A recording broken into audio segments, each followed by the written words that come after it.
Assalamualaikum warahmatullahi wabarakatuh. Perkenalkan, nama saya Aisyah Liatati Hambali dari kelas MN23E. Saya akan mempresentasikan mengenai materi dari mata kuliah ekonomi makro. Pertama, saya akan mempresentasikan tentang uang. Uang dalam ilmu ekonomi tradisional didefinisikan sebagai setiap alat tukar yang dapat diterima secara umum. Alat tukar itu dapat berupa benda ataupun yang dapat diterima oleh setiap orang di masyarakat. Dalam proses pertukaran barang dan jasa, dalam ilmu ekonomi modern, uang didefinisikan sebagai sesuatu yang tersedia dan secara umum sebagai alat pembayaran bagi pembelian barang-barang dan jasa-jasa serta kekayaan berharga lainnya, serta untuk pembayaran utang. Beberapa ahli juga menyebutkan fungsi uang sebagai alat penunda pembayaran. Secara kesimpulan, uang adalah suatu benda yang diterima secara umum oleh masyarakat untuk mengukur nilai, menukar, dan melakukan pembayaran atas pembelian barang dan jasa, dan pada waktu yang bersamaan bertindak sebagai alat penimbun kekayaan.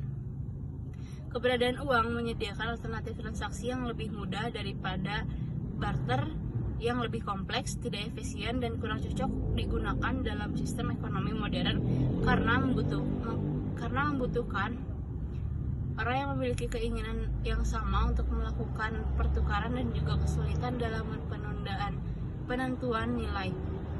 Efisiensi yang didapatkan dengan menggunakan uang pada akhirnya akan mendorong perdagangan dan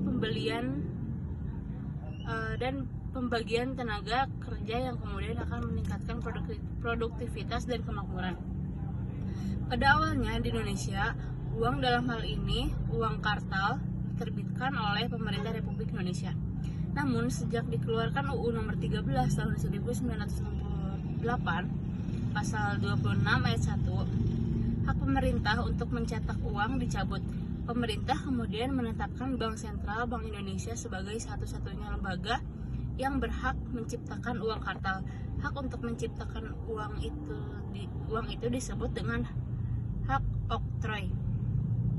Lalu saya akan menjelaskan tentang fungsi. Secara umum, uang memiliki fungsi sebagai perantara untuk pertukaran barang dengan barang, juga untuk menghindarkan perdagangan dengan cara barter.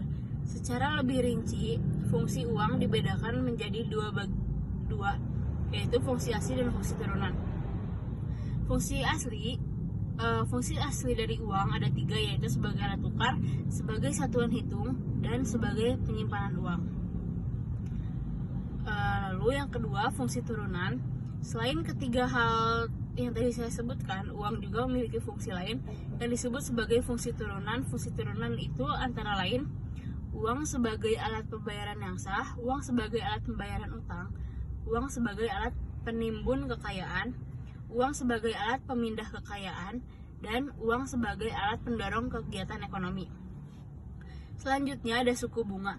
Bunga adalah imbal jasa atas pinjam uang persentase dari pokok uang yang dibayarkan sebagai imbal jasa atau bunga dalam suatu periode tertentu disebut suku bunga.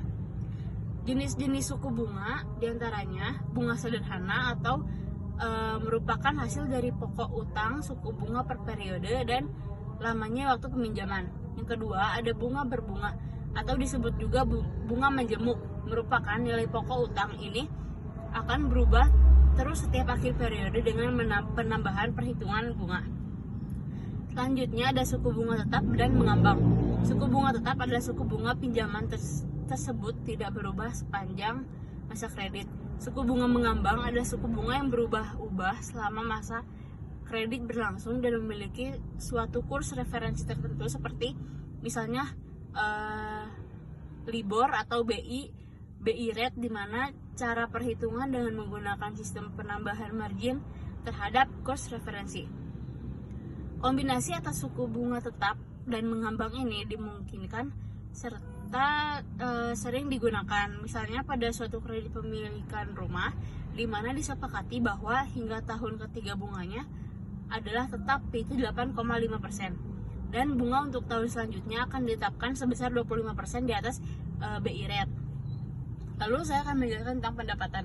Dalam bisnis, pendapatan adalah jumlah uang yang diterima oleh perusahaan atau organisasi dari kegiatan aktivitasnya, seperti penjualan produk atau jasa kepada pelanggan. Bagi pemerintah, seperti pendapatan melalui penerimaan atau pungutan pajak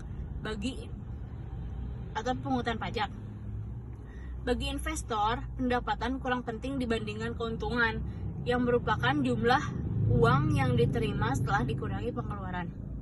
Pertumbuhan pendapatan merupakan indikator penting dari penerimaan pasar dari produk dan jasa perusahaan tersebut.